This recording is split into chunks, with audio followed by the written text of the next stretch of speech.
Hi అండి, నేను మీ Sunitha. Welcome to our channel Yuvan Nandan talks.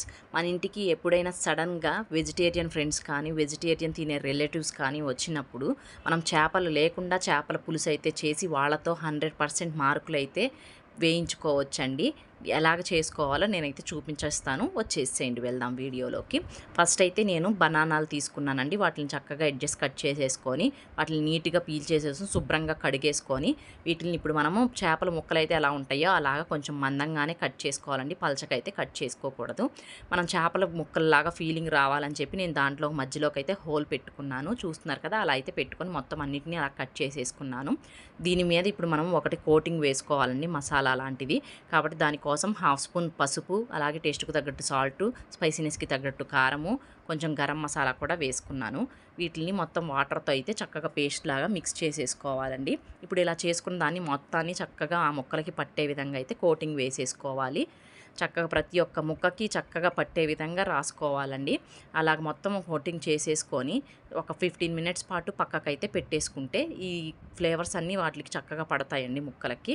ఇప్పుడు స్టవ్ వెలిగించుకొని ప్యాన్ పెట్టుకొని అందులో మనం ఆయిల్ వేసుకోకుండానే 3 టేబుల్ స్పూన్స్ ధనియాలు, అలాగే చిన్న దాల్చిన చెక్క, 2-3 లవంగాలు వేసేసుకొని వాటిని ఫ్రై చేసుకోవాలండి. అవి కొంచెం ఫ్రై అయిన తర్వాత చిన్న స్పూను జీలకర్ర, అలాగే ఆవాలు కూడా వేసుకొని వాటిని కూడా ఫ్రై చేసుకొని మిక్సీ వేసేసుకోవాలి పౌడర్ లాగా.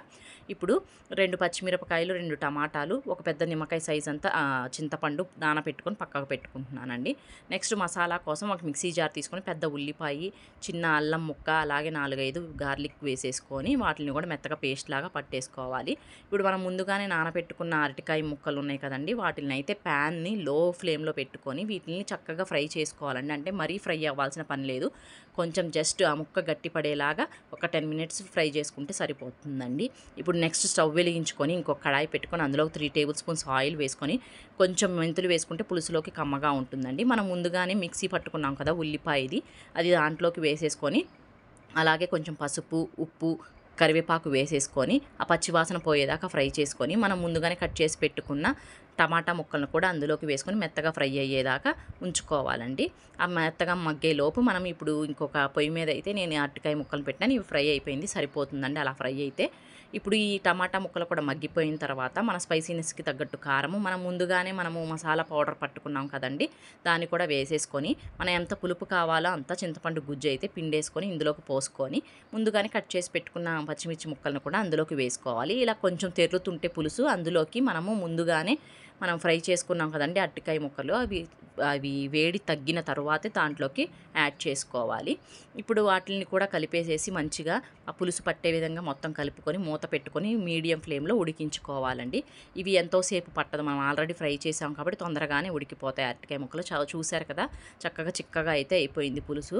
ఇప్పుడు ఫైనల్గా మనము కొత్తిమీర, అలాగే కరివేపాకు వేసేసుకొని మొత్తం కలిసే విధంగా కలిపేసేసుకోవాలండి. చాలా బాగుంటుందండి, చేపల పులుసుకి ఏ మాత్రం తగ్గదు, అంత బాగుంటుంది. మీరు కూడా ట్రై చేసి ఎలా వచ్చింది, నచ్చిందా లేదా కమెంట్ అయితే చేసేయండి. వీడియోస్ చూస్తున్నారు కానీ లైక్ అయితే చేయట్లేదు. కొత్తగా ఎవరైతే మన ఛానల్ని చూస్తున్నారో వాళ్ళు ప్లీజ్ అండి సబ్స్క్రైబ్ చేసుకొని ఒక లైక్ ఇవ్వండి. లైక్ ఇస్తే ఏంటంటే వేరే వాళ్ళకి మన వీడియో అనేది ప్రమోట్ అవుతుంది, మీరు హెల్ప్ చేసిన వాళ్ళు అవుతారండి. Thank you for watching.